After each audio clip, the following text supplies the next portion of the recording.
Hello and welcome to the TMZ podcast. I'm Charlie Cotton. And I'm Charlie Neff. yes, I have Charlie's. I have a new permanent co-host on the TMZ podcast, Charlie Neff. Thank you. Thank you for the rounds of applause. I'm faking it in my head. I'll give you a few snaps. What do you do here at TMZ?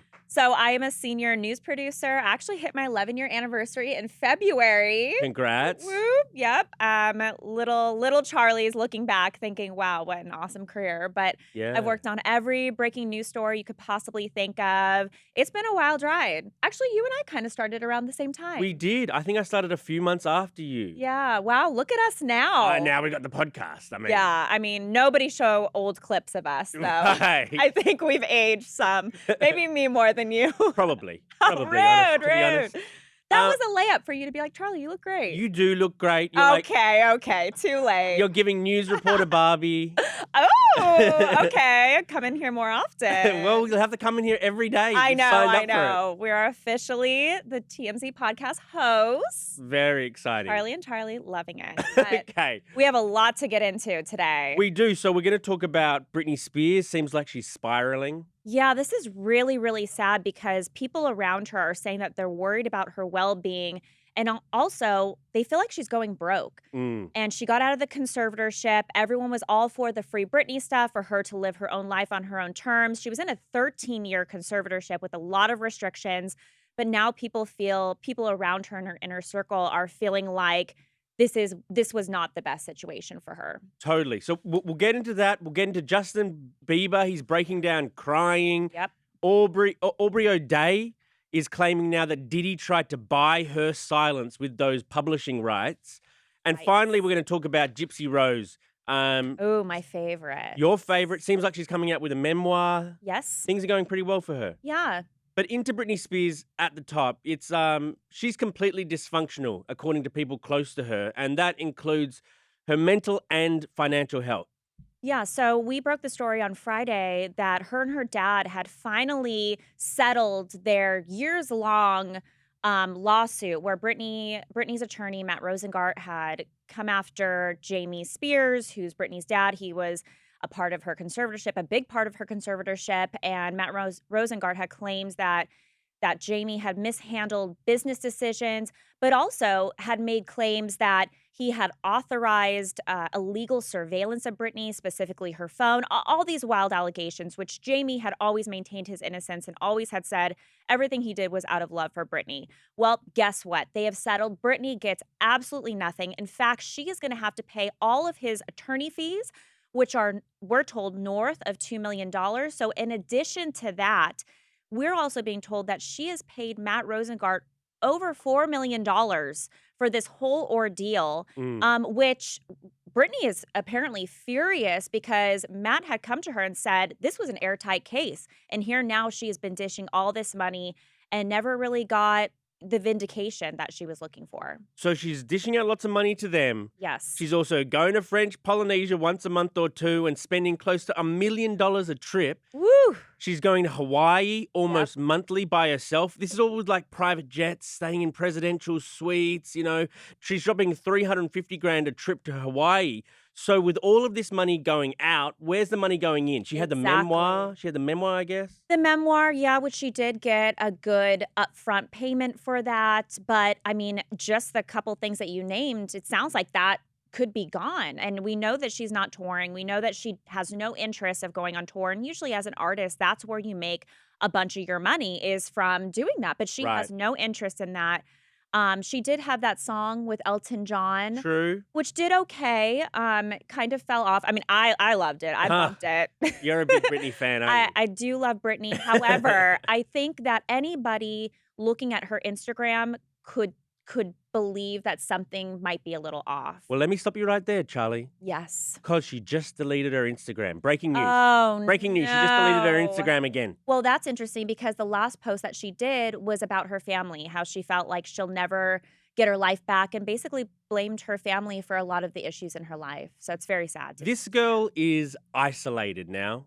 She doesn't have the people who are like around her, guarding her, legal, financial, health, all that sort of stuff. She doesn't have her family. She doesn't have Sam Asghari. She doesn't have her kids who have moved to Hawaii with their dad.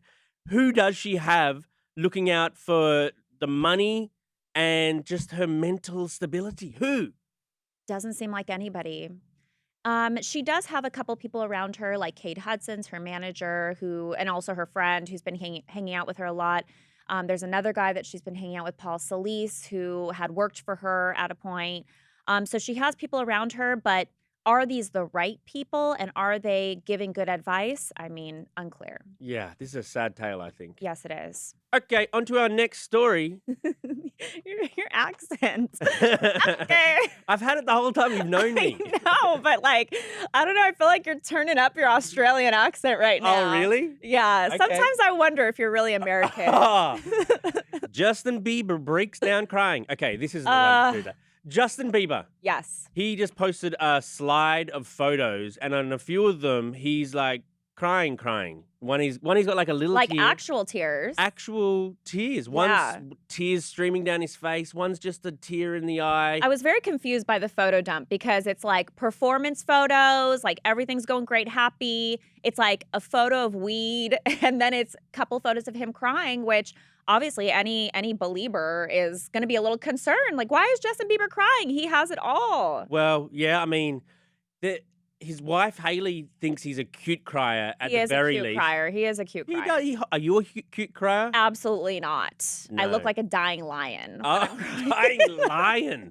It is not cute. Are you a cute crier? Of course. Charlie, I Of don't know. course. I can't see you crying, actually. You can't even see it? No. Actually, I don't really cry either. It's like once every 3 years.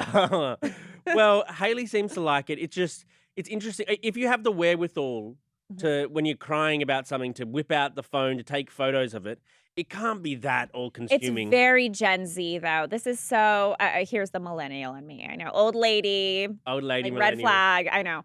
But it's very Gen Z to like be emotional and like share your emotional experience because in the millennial world, like we didn't do that. It was like, suck it up, and now it's more like trying to change the narrative and normalize like, hey, we have feelings. Yeah, but still, like, if I'm crying, I never think to myself, To take a photo. to take a photo. Yeah, no, same. It's weird. But also, they would never think like, oh, I have a digital camera. I'm going to upload 200 poses from the evening. Yeah, it's weird. Yeah, but so it's unclear exactly what is going on. Obviously, everyone's concerned, but with Haley's comment, I feel like it can't be that serious, Totally. right? She'd know She's what just it's like about. making light of whatever the situation is. Well, but they've recently had like these marriage issues, maybe not. Like her Right. dad said that they did, and then she said, "No, we're good." So I mean, when you share a crying photo, it leads people to speculate what in What's your life going is on? going wrong. Absolutely. You know what I mean? And we know he had some health issues. He had the Ramsey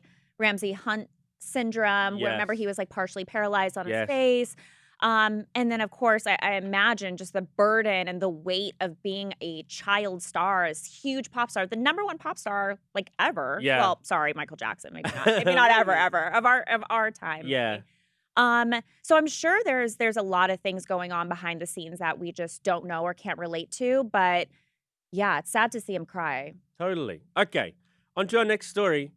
Aubrey O'Day from Danity Kane claims that Diddy tried to buy her silence with publishing rights. This is part of TMZ's new documentary. TMZ presents The Downfall of Diddy. It's coming to Tubi on yesterday.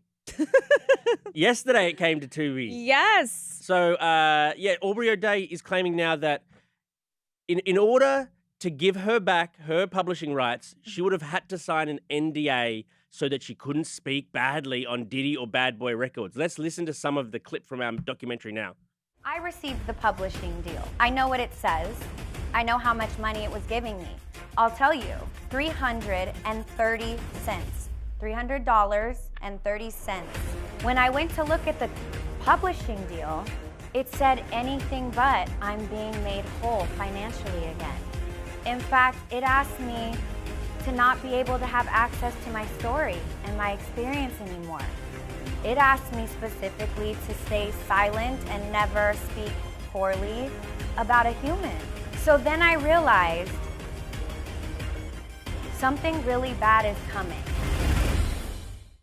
Ooh, scorching. And it makes you wonder, why are they buying silence if not they have something to hide, right? It's interesting that she could tell that something was about to come out because Diddy made that grand, altruistic, generous offer. I'm going to give all my artists back their Yep. publishing rights because I'm such a good guy. And she was like, he's trying to buy our silence. I wonder what's coming. And look what has come. Yeah, I mean, it has been like the ultimate downfall of Diddy, which is kind of crazy because he hasn't been charged with anything. There's just been a lot of allegations. We obviously saw the huge theatrics of Homeland Security raiding both of his houses, and everybody partied with Diddy in Hollywood. And in fact, no one's really come to speak on his character. Everyone's kind of silent, scared perhaps, but it is very interesting to kind of hear Aubrey O'Day's experience. I know she's kind of been vocal about her experiences with Diddy, but sitting down for this documentary, she has some very good points. And also, guess who else is in the documentary that spoke to us as well? Who? Suge Knight. Oh, Suge Knight. Isn't he in prison? He's in prison. How did we get him on the Yep. call? You know, we're just that good. Wow. Someone handed him like a Zoom phone and then he... Really? Yeah, but he actually kind of had a whole other take on it. He almost seemed to defend Diddy in a way. Okay. Yeah, but it's gonna, if you haven't seen it yet, I highly recommend watching the documentary. It's great. Are you in it? I'm not in it. Are you Oh, in it? No. Oh, I okay. never get the call up for these documentaries. You would be great. I think I'll be great about something a bit lighter. Yes. Maybe. By the way, in regards to this, Diddy sources told us that Aubrey O'Day got her big break because Diddy and Bad Boy cast her in their show with her group Danity Kane. Last year, when he reassigned his portion of the publishing to Bad Boy artists, an unprecedented move within the industry and which he did not have to do, not all artists signed an NDA, contrary to what she claims. So basically, he's saying she's trying to say, like, everyone had to sign an NDA in order to get their rights back. Our Diddy sources are saying that's actually not the case. You could, you didn't have to. Basically. Okay. Gotcha. Yeah. On to our last story. This usually we call the last story in the show almost news. Almost news. But I know you love Gypsy Rose. I do. So I'm not going to call it almost news today. Okay, so we're just going to call it news. Yeah. Charlie's news. Charlie's news. Last news of the day. Yes. Gypsy Rose Blanchard.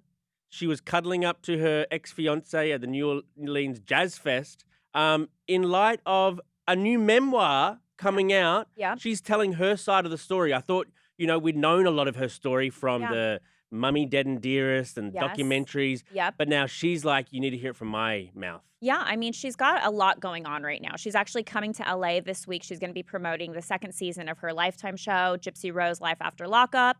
She's got this other memoir that's coming out. I mean, she just got rhinoplasty. She got her teeth fixed. She's on a full-on transformation since her release. And look, I know she is a very controversial figure. A lot of people feel like she was heavily responsible for the death of the murder of her mom. Yeah, the jury did. Was it a jury or a judge? They sent her to prison, didn't they? Yeah, well, her sentence, technically, she probably should have got a really long sentence, but she only got about 8 years because they took into account what she had gone through during her life, because obviously it was a case of Munchausen by proxy. Mm-hmm. However, she's thriving since she's been out, and her and Ryan are going through a divorce, but she is not skipping a beat because over the weekend at the Jazz Fest in New Orleans with Ken Urker, her ex-fiance, look, I've been told over and over, they're just friends, but it is very clear this is blooming into something more. Weren't they fiancés back when? They did get engaged before she got married to Ryan behind bars. Okay. This is all behind bars. Ken had written her in prison as part of a prison email kind of program. Mm-hmm. So they had sparked up a romance when she was behind bars and ultimately got engaged. Well, that fell through. She met Ryan behind bars, got married to him. They're divorcing. She's back with Ken and seems pretty happy. She's got her arms around him in some of our photos, holding hands with him. How cute. Yeah. Young love, huh? Yeah, is it young love? Well, I guess maybe because she's 32, Okay. but she didn't really have those experiences, right? So we're just seeing her. We're seeing her live out experiences that we kind of experienced maybe in our early 20s. That's true.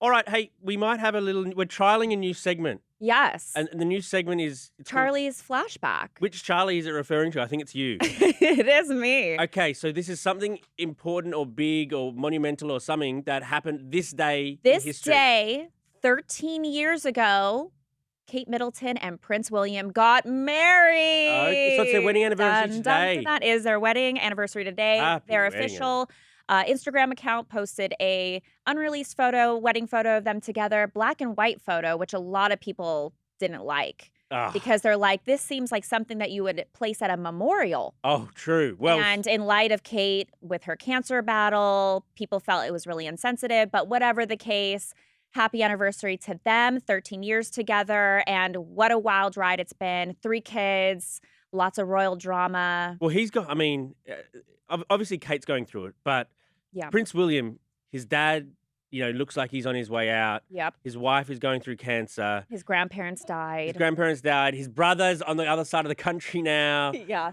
He's about to be Basically king. an American. He's about to be king, probably. Yep. As well. What a complex range of emotions. It's about to take over the shit show. I know. Sorry, So- can we cuss? Yeah. we can Okay, cuss. great. As long as it's not Ooh, ooh. gratuitous. Oh, okay. As long as it's that was a really good one.